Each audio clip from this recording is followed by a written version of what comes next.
This is the Daily Article Podcast, published by the Denison Forum for Culture-Changing Christians. To receive the Daily Article directly to your email inbox each weekday morning, visit thedailyarticle.com. Now here's today's news, discerned differently. Thursday, September 23rd, marks the date of this year's North Texas Giving Day, a day that's proven to be vital on our calendar. That's because it's the single biggest day of giving to this ministry every year.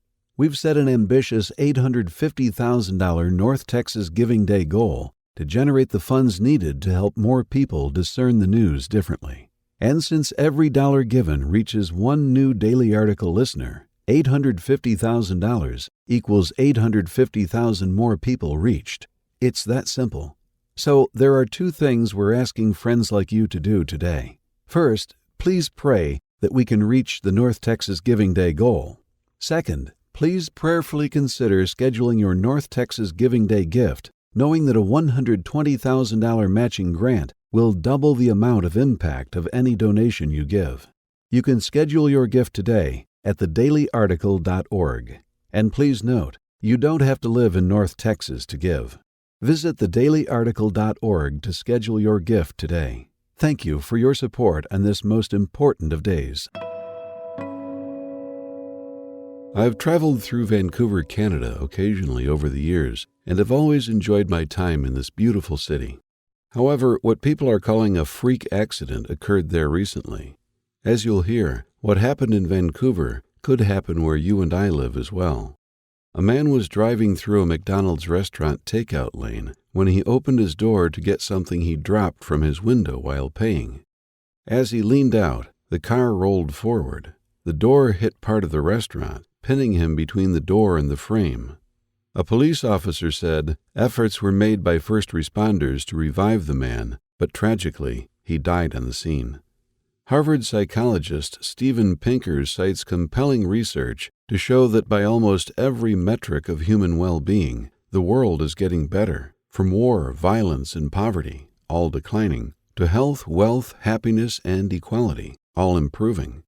But it doesn't take long for the news to remind us of our mortality as well. Some more examples. CNN reported yesterday that 1 in every 500 U.S. residents have died of COVID-19. An American intelligence official estimated Tuesday that Al-Qaeda could begin to threaten the U.S. within 1 to 2 years. I noted earlier this week that the next terrorist assault on our country is likely to be a cyber attack. I also noted that a solar storm could cause an internet apocalypse, affecting much of society for weeks or months at a time. Now we're seeing the gravity of such threats in real time. Apple issued emergency software updates this week after finding a flaw that allows highly invasive spyware to infect anyone's iPhone, iPad, Apple Watch, or Mac computer without so much as a click. We are focusing this week on ways to experience transforming intimacy with Jesus. Yesterday, we discussed the temptation of so-called private sin and its danger to our spiritual health. Today, let's focus on a second enemy of spiritual intimacy. I often state that God redeems all He allows. One way I believe He would redeem the demonstrations of human finitude and fallenness we encounter each day is to show us our constant need for resources only He can supply. Here's the reason we need such reminders. As C.S. Lewis noted, it is pride which has been the chief cause of misery in every nation and every family since the world began. Thomas A. Terrence of the C.S. Lewis Institute adds, Lewis is not simply giving us his private opinion, but summarizing the thinking of great saints through the ages. Augustine and Aquinas both taught that pride was the root of sin. Likewise, Calvin, Luther, and many others. Make no mistake about it, pride is the great sin. It is the devil's most effective and destructive tool. Consider 3 ways pride manifests itself in our lives daily. 1. Time. In Liturgy of the Ordinary, Sacred Practices in Everyday Life, Tish Harrison Warren quotes Dorothy Bass, who warns us of a false theology. We come to believe that we, not God, are the masters of time. We come to believe that our worth must be proved by the way we spend our hours, and that our ultimate safety depends on our own good management.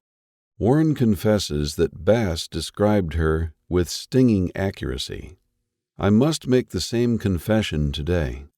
That's why we should proclaim Psalm 118:24 that, "This is the day the Lord has made. We will rejoice and be glad in it." 2. Prosperity.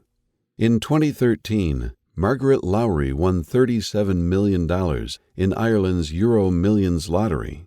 However, she said in 2019, "Money has brought me nothing but grief. It has destroyed my life. I have had 6 years of this. I don't believe in religion, but if there is a hell, I have been in it. It has been that bad." She was recently found dead in her home. The philosopher Friedrich Nietzsche claimed that the will to power is the basic drive in human nature. He was especially right with regard to prosperity. The more we have, the more we want. If money is a means to power, we can never have enough. That's why the love of money is a root of all kinds of evil. 3. Adversity. Conversely, adversity can promote pride. We think we can solve our problems, so we double down on ourselves by trying harder to do better. Artist Winslow Homer spoke for many in our self-reliant culture when he stated, "There is no such thing as talent. What they call talent is nothing but the capacity for doing continuous work in the right way."